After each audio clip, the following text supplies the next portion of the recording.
Hey guys, Board now with you, and this is going to be my first review of Frightfest 2020. So I'm back to cover the festival this year on the channel once again, but this year obviously with a difference, because you may have noticed there's a certain pandemic going on in the world, which I can't name on YouTube, but the festival soldiers on anyway for, I think it's the 21st year now. And of course it's an online edition, it's a virtual edition of Frightfest this year, 25 films in total. And fingers crossed there's a bit of something for every horror fan. I think you normally get a variety of styles at Frightfest.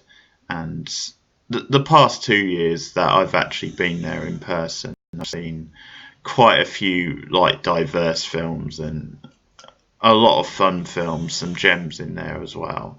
So obviously very different situation this year, very weird situation, not being able to go and get the buzz and the atmosphere and be in the cinema with an audience, but that's obviously the way of the world right now. Fingers crossed things will return to normal in 2021. I don't want to count my chickens, but of course I'm still going to watch the films, watch some of the films at least, and cover some of them on this channel. So I'll put the address, like the web address, in the description for This Is Frightfest, where you can check out the virtual edition and you can book tickets to watch the films online. So my first review today is going to be There's No Such Things as Vampires. So as you can guess by the title, it's sort of a tongue-in-cheek type horror movie. It's directed by Logan Thomas, his new films, which he said in an interview on Skype, of course, post-film.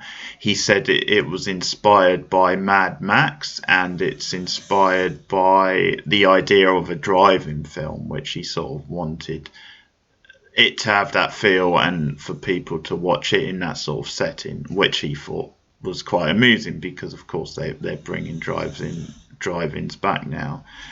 And the basic plot is that you have these two characters, Ariel and Joshua. They randomly meet on the road one night. Their vehicles like literally collide, and they're being chased down from that moment on. Joshua, for most of the night, has been chased by an unknown maniac who he claims is a vampire. I don't think that's spoilers because he says that when he first meets Ariel, and they're being chased, and that's the premise anyway, and certain reveals are revealed later on in the film, and the threat kind of continues throughout, and we get into some tongue-in-cheek sort of areas where when it comes to like how cheesy vampire movies can be.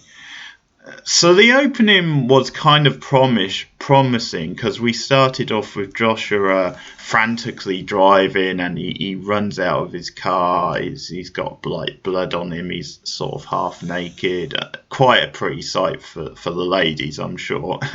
But he runs into like this cinema, and there's actually a funny line from like the ticket guy at the counter, because he says, "Well, it's 10:50, but you're too late anyway." It was funny, and of course Joshua is so scared out of his mind he doesn't pay any attention. He runs into the cinema anyway. They're showing like a version of Dracula, and you get these kind of like sort of visuals which are kind of like playing with like classic horror imagery and the cult sort of midnight screening type thing. You have if you've seen the film Dreamland, you have like a cameo by the two twins from that, who are forever going to be like typecast as kind of vampires, because that's kind of the gag, is that they're both sitting there, they're laughing at Joshua in this evil way, and they sort of look like vampires. That's the whole gag, and Dracula's on the screen. But then we get into the plot with him and Ariel, when they collide later on, and there's a romance that sort of boils from that as well. So basically, this is going for a near dark type feel with some of like the synth music, this sort of neon type letters, which again is quite similar to Mad Max. Also, a little bit of David Lynch's Lost Highway, I sort of felt with some of the setting. Sadly, it just feels kind of ripped off from those movies rather than it being like a fun sort of homage. There's no real sort of visual style to it. I mean, all the kind of visual tricks that are there, feel like they are ripped off, and it doesn't feel like a fond sort of prestige where it's actually quite charming and likable and does something with them, but it's winking to those movies. It just feels very sort of flat and kind of, it is winking to them, but not really doing much of its own. And I think the problem is it's just boring. It just drags along. You don't really care about the characters, like the central relationship. The acting is really, really bad. I think there was definitely a tongue-in-cheek, like action type vibe to it, like 80s action. So I think this sort of relationship with like the Joshua character in particular, this square jaw sort of hero, and just this contrived sort of relationship where they just collide on the middle of the road. So the setup for the film is kind of good, but the problem is it never really fulfills any of that like 80s action cheese. It never really goes with it or runs with the premise. The characters are very, very bland. The two leads, terrible acting. I think the actor playing Joshua, particularly, I think he looks like a rabbit trapped in the headlights. He looks like some sort of like Sunset Beach type cast off. He looks kind of like he's out of Saved by the Bell. He's like a surfer type dude. He's like a sort of a bodybuilder or like a Dumbo, all this sort of thing. And the actress playing Ariel isn't much. She's not much better. There's no chemistry between them. There's just awful dialogue throughout, not just in their scenes, but in the other scene where you get like the vampire stuff and the horror stuff. It's just very, very cheap, very, very lame. You get this really, really kind of dull like reincarnation plot. Probably the highlight of that is when they actually do this neat little thing. You get this character of, I think he's Mike, who's like Ariel's best friend, who she's like on the way to visit, and he's like this sort of horror nerd, and they get to the next night, which is Halloween night, because we start off on the 30th, which a lot of movies do, but that's at least quite a nice little device. But yeah, Mike, who's like obviously being like the real sort of big buff, obviously talking about these old movies, and the whole gag with, I said Mike, I think his name's Mark. I've seen the actor before, but the whole gag is that he's just this really snobby sort of film buff who kind of really sort of like brags about his knowledge and talks in a very sort of highbrow way. But he's got like one of these like highbrow, pretentious master of cinema type books, and he's just like got like this really, really old silent movie from 1901. And I think it's a pretty funny gag because he's looking at the Master of Cinema book and reading out facts as he plays the movie. And the reason he's showing them the movie is because Joshua actually looks like the guy in the movie. So that's when we get the suggestion that, hey, Joshua, his bloodline might run back a lot further than he thinks, and that's when they introduce the reincarnation plot. I think another problem with the movie is that it does this U-turn halfway through. It suddenly changes into a more full-on hammy, campy type horror, whereas I think in the first half of the film they play it kind of semi-straight, at least, even though it was a bit tongue-in-cheek then as well.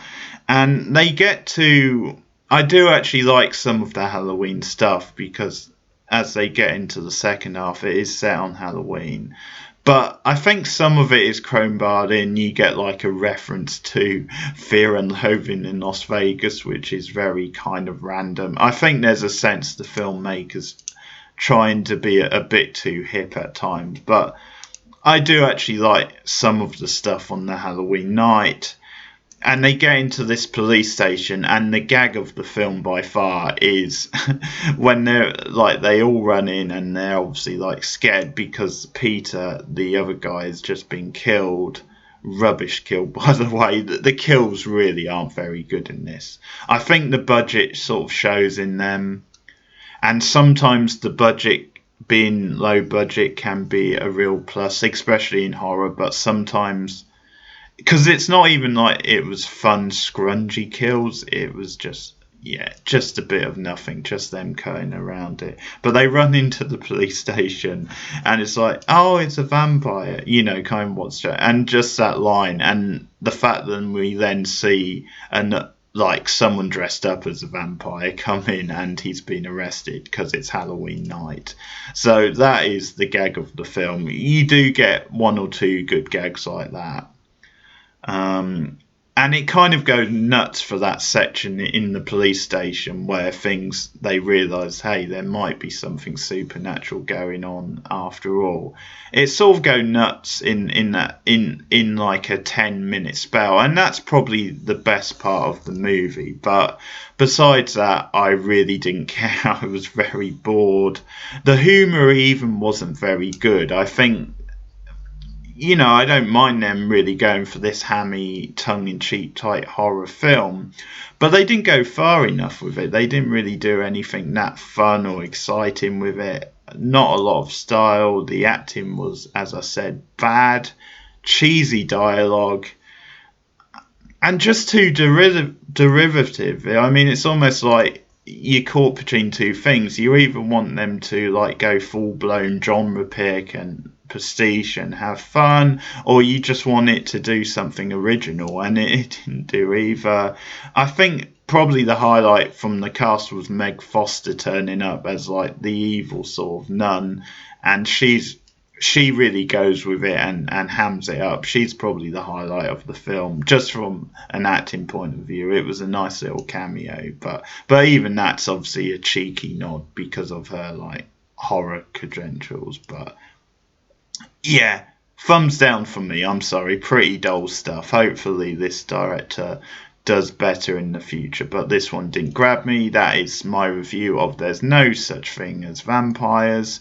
3 out of 10 from me. I'm sorry. But if you've seen the film, let me know your thoughts in the comments below. Like and subscribe for more horror movies, and it is of course Frightfest weekend, so I'm going to be reviewing more films over the weekend and maybe giving you a picture of some of the stuff and the feel of this online edition of Frightfest 2020. Thanks for watching, horror fans, and I'll see you next time.